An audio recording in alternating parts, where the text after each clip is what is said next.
Hi guys, and welcome back to another DrAce video, and today we're going to be playing Superbike 22. So starting here in Misano with Jonathan Ray, we are going to be trying to win without using any electronical assistance at all. So TCS on 1, anti-wheelie on 1, and engine brake, which I guess can be changed. I've also left that at 1 just in case you believe it is a electronic aid. But going into turn 4 now, I have to get past these riders and stay up at the front. If you watched my, Superbike 22, I almost said Ride 4 there, that's a blast from the past.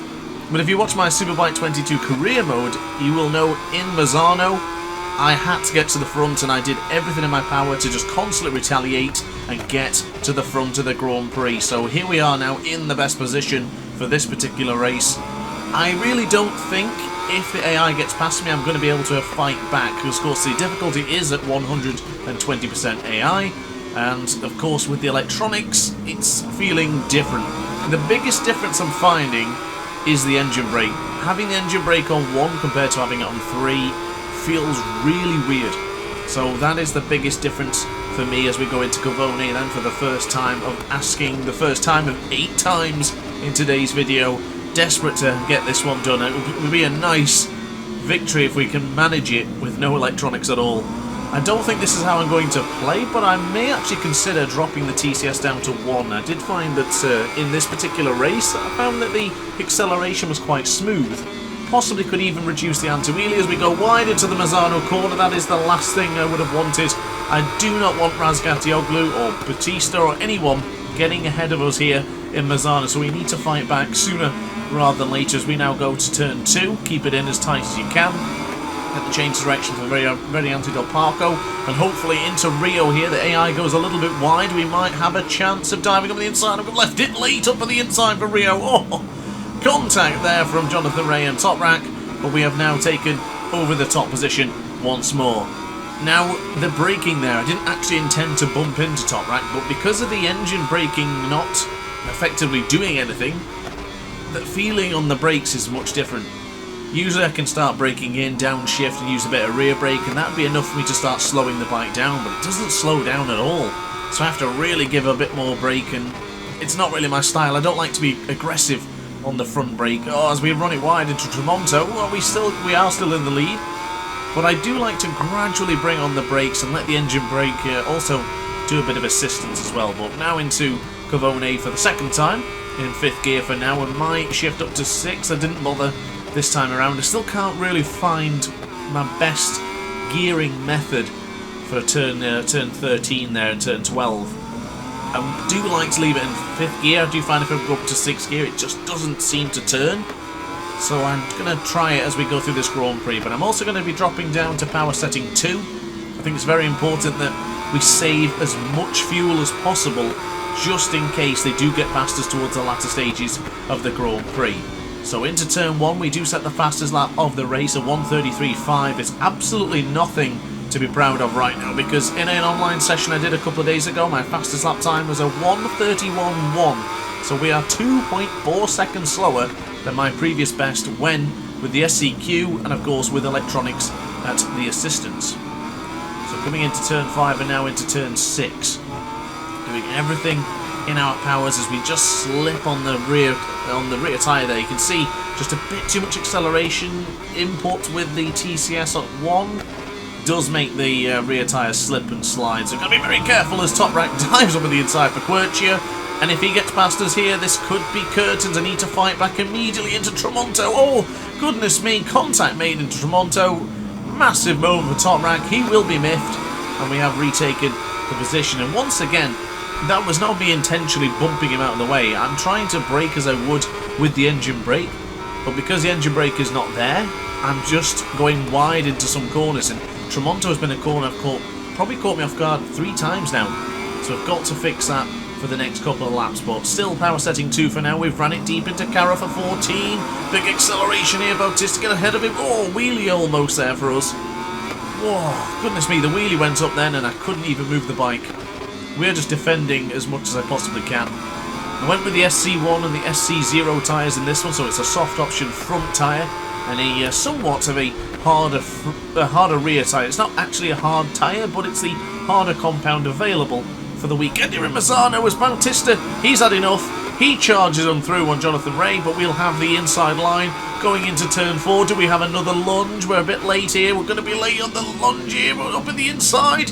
Aggressive move. Bautista hangs in there around the inside. Now we'll get the change of direction going into turn 6. We push back and we claim the top spot once again. Bloody hell.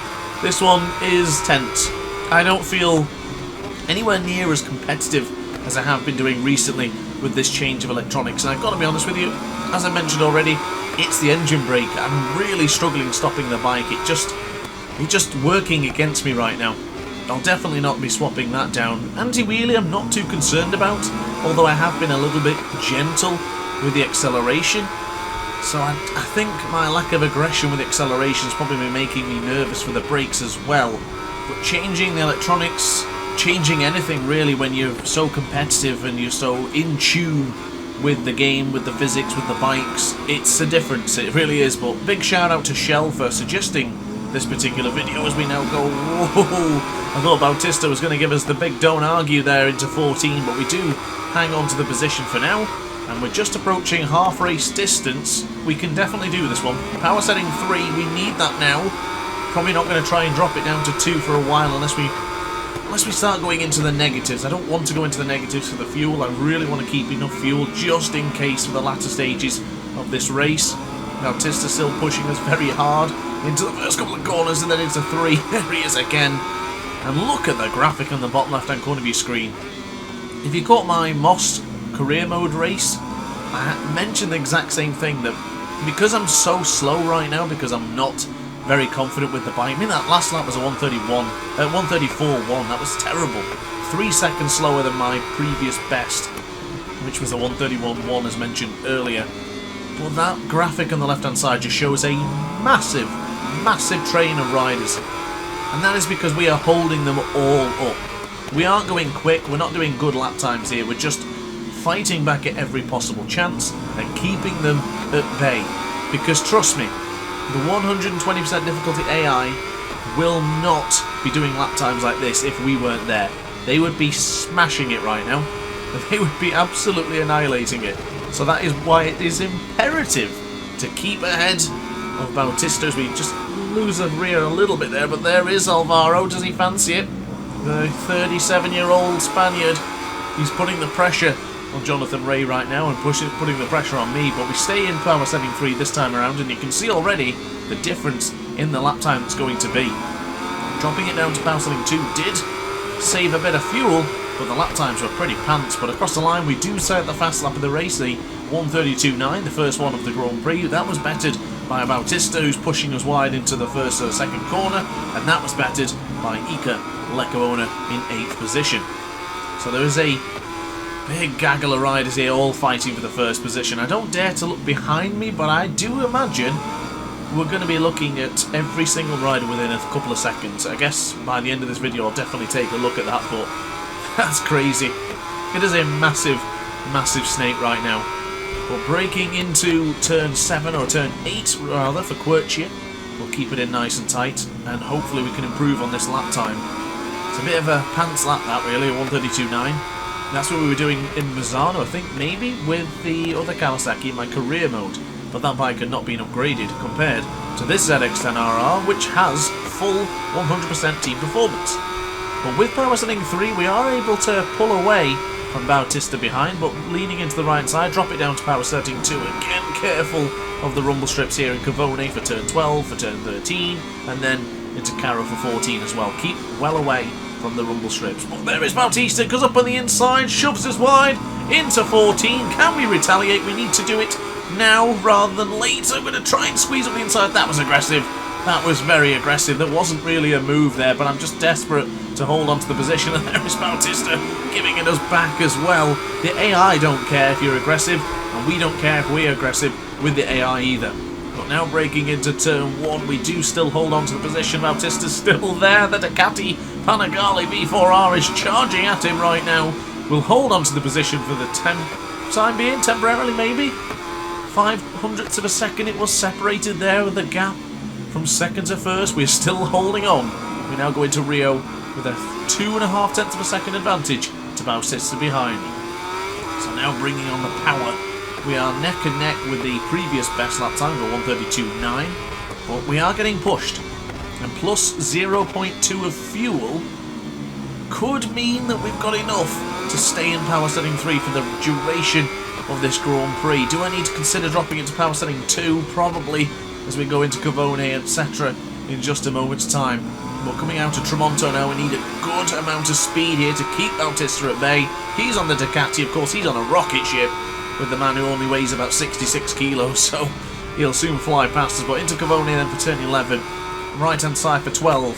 Hard on the brakes will go, but gradually bringing in for the right-hand side for 13. There is Bautista again, dropping it down to power setting 2. Does he fancy a lunge? Oh, we can't get any tighter than Caro. We cannot get any tighter to the apex of Caro, even if I tried any harder. That was just defending like a boss. But now, on the brakes for the penultimate time to the final corner. Here we go. Bringing on the power. We must stay ahead of Bautista. If we do lose the position, we need to get the position back by 4. Oh, he's up on the inside, but by turn 4, we have to get the position back. Bautista, does he fancy a lunge? He's pushing us deep. Oh, neck and neck with the Spaniard, but we'll do hold on to it for now, and we'll try and pull away. But 0.2 fuel in our favour. We should be able to stay with power setting 3. That will be the big difference maker. It really will. We have to stay in power setting 3. And I tell you what, the SC0 tyre may have been the tyre to choose here. The front tyre is looking a bit worse for wear, but the rear hanging on pretty nicely. So the SC0 doing us a big solid here right now. But into Quercia for the tight apex of turn 8. That's the final time. We'll be entering the 8th corner here in Misano. Alvaro Bautista might have the inside line. The gap is just nothing. There's absolutely nothing in this one. There's a slight gap at the back now, so there's a few riders getting a little bit dropped. But of course, here on the final lap here in Misano for San Marino GP, we're going to try and get to the right-hand side here for Cavone. There's Bautista. He's still right behind us. Even with power setting 3, we can't lose him. Leon Haslam's the fastest man on the track. Didn't even see that coming, but that's awesome. Brilliant stuff from the Pocket Rocket and the 2018 BSB champion. But now into Caro. Oh, Bautista! That's aggressive, gesticulating to someone behind him. I don't know what's happened there, but Locatelli may have given him a bump. But we'll now go into the final corner for the final time here in Misano. Bautista, does he fancy a lunge? Bring on the acceleration. Big wheelie. Keep the wheelie down. Bring on the power and across the line. Have we done it? I think we did. Bloody hell. Challenge complete. We have now won without any electronic assistance. And look at that gap. 1.5 seconds separates 16 riders. What's the gap to the bottom? I'll scroll through now and I'll have a look, but 3, 4, oh my goodness, 3 seconds separate 24 riders. Can you believe it? So guys, I hope you enjoyed this video. If you did, let me know in the comment section down below. Hit the like button, hit the subscribe button, and if you have any more suggestions like this, let me know, and I'll see you in the next video. Ciao for now. Oh hi, didn't quite see you there. Good to see you're still here. If this video didn't quite sate your appetite, then why not watch some more DrAce content by clicking the video shown on screen now. Furthermore, if you would like to follow me on social media, you can do so now with the links down in the description. Consider subscribing so you don't miss a single DrAce video.